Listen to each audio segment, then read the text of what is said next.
Welcome to this explainer. Okay, let's jump right in because today we are tackling a massive topic, one that affects almost every single one of us, yet it's completely surrounded by financial dogma. We're going to explore exactly why the conventional wisdom about delaying your Social Security retirement benefits might actually be holding you back. You know the standard advice, right? Just a blanket, wait until you're 70. But as we're going to see from the data today, personal finance is exactly that. It's highly personal. Just think about this number for a second. 66%. A massive 2/3 of Americans claim their Social Security before their full retirement age. Now, if you tune into the financial media, they often treat this like some sort of collective failure of planning, like millions of people are just being impatient and making a gigantic mistake. But what if they aren't? What if for a lot of folks, claiming early isn't an error at all, but literally the smartest strategic move they could possibly make? To really demystify this, we are going to systematically break down 6 key areas: the myth of waiting, the break-even reality, family and health strategies, portfolio and income tactics, what happens when real life intervenes, and finally, how to actually make your own personal decision. Okay, let's start with section 1, the myth of waiting. Is delaying filing always the best move? We need to directly confront this widely accepted rule that you absolutely must wait until age 70. Let's talk real dollars here. For anyone born in 1960 or later, your full retirement age is 67.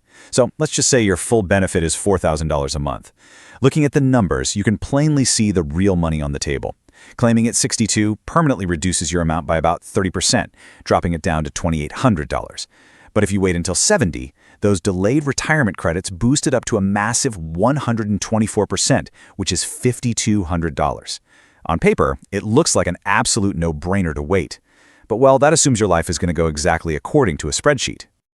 That brings us to section 2, the break-even reality. Let's talk about the longevity gamble.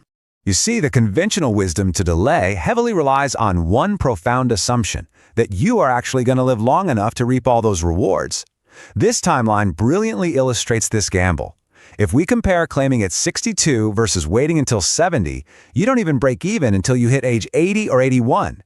The entire system was actually designed by the Social Security Administration so that if you live to the average life expectancy, which is about 84, your total lifetime payout is roughly the same regardless of when you claim.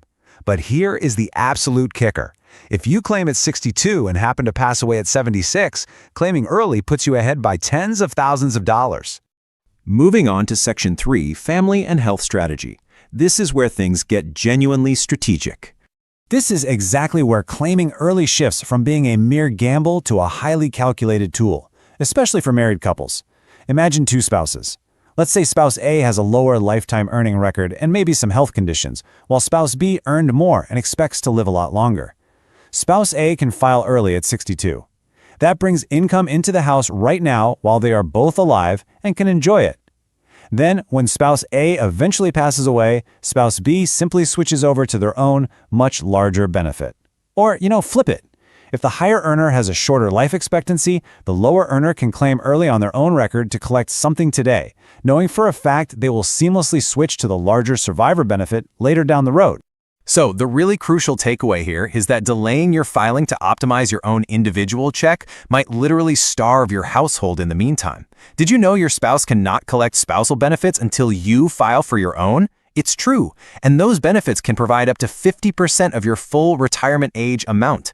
So if your spouse has minimal work credits and is totally ready to collect at 62, but you stubbornly decide to wait until 70, you are forcing your household to give up 8 full years of income. Also, if you're single and you have a family history of early mortality, pretending you're going to live to 90 is just poor planning. It's retirement insurance. If your retirement is going to be shorter, that insurance should pay out sooner. All right, section 4, portfolio and income tactics. Let's look at how this impacts your investments. Now, this strategy often surprises folks because it actually applies to those who have already stopped working and have a pretty sizable nest egg. You might be wondering why on earth would someone with plenty of money claim early? The answer is something called sequence of returns risk.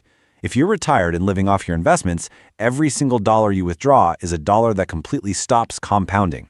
If the stock market takes a massive dive early in your retirement and you are withdrawing heavily just to live, the damage to your portfolio can be permanent. Having Social Security as a reliable defensive baseline early on actively reduces how much you need to pull from your own investments during those scary, volatile market downswings. We can basically break this down into 3 neat little tactics. First up, you claim early and just let your existing assets ride and continue to grow. Second, if you don't urgently need the cash to pay bills, experienced investors might claim at 62 specifically to turn around and aggressively invest those checks themselves. If you can beat the 7 to 8% return you'd theoretically get by waiting, you can actually outperform the delayed payments. Though, of course, that does carry speculative market risk. Finally, claiming early is a fantastic income bridge. If you have a pension or a deferred annuity that doesn't kick in until 65 or 67, taking Social Security at 62 perfectly covers that gap, meaning you don't have to drain your life savings while you wait. Section 5. When real life intervenes. Because let's face it, things change.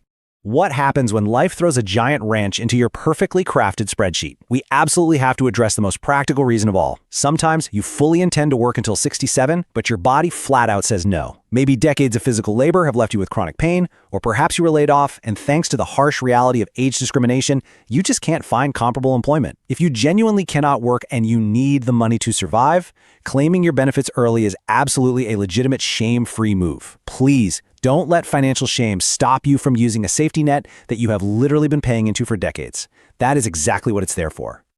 Now hold on, it is vital that we note a few strict caveats here. There are times you absolutely should not file at 62. First, do not do it if you are still working and have substantial earned income. In 2026, the earnings limit is $24,480. If you earn more than that while collecting early, Social Security will withhold $1 for every $2 you earn above that limit. You're taking a permanent 30% reduction and having your payments withheld. It makes zero financial sense. Second, if Social Security is going to be your only source of retirement income, you really need to delay as long as possible because every single extra dollar is going to matter enormously. And third, if you're in excellent health, running marathons, and your parents lived well into their 90s, the math just straight up favors waiting. Finally, Section 6, making your personal decision. How do we bring all this together?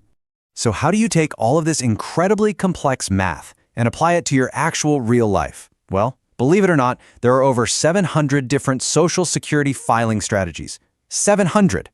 When you start combining spousal benefits, survivor benefits, and timing, it gets wild. The math is so unbelievably complex and deeply personal that the government actually removed their generic break-even calculator from their website years ago. Why? Because people were making really poor life decisions based on overly simple, cookie-cutter formulas. So what should you actually do? Just follow these 5 concrete steps. Step 1. Log into your account and find out your actual, specific dollar amounts at 62, 67, and 70. Step 2. Take a hard, honest look at your health and family history. Step 3. If you're married, you have to run the numbers on your household's total benefit, not just your own individual check. Step 4. Map out all your other income sources. Ask yourself, is Social Security just a complement to your income, or is it the entire foundation? And step 5, if this all feels a bit overwhelming, spending a few $100s on a fee-only financial planner could literally be worth tens of thousands of dollars in lifetime benefits. At the end of the day, it really comes down to this one question. Are you optimizing your retirement for a generic spreadsheet or for the messy, beautiful reality of your actual life? Make this huge decision armed with real information, not just fear or outdated dogma. Taking control of your timeline at 62 might just end up being the smartest financial move you ever make. Thanks so much for joining me for this explainer. Now go run those numbers, and we'll see you next time.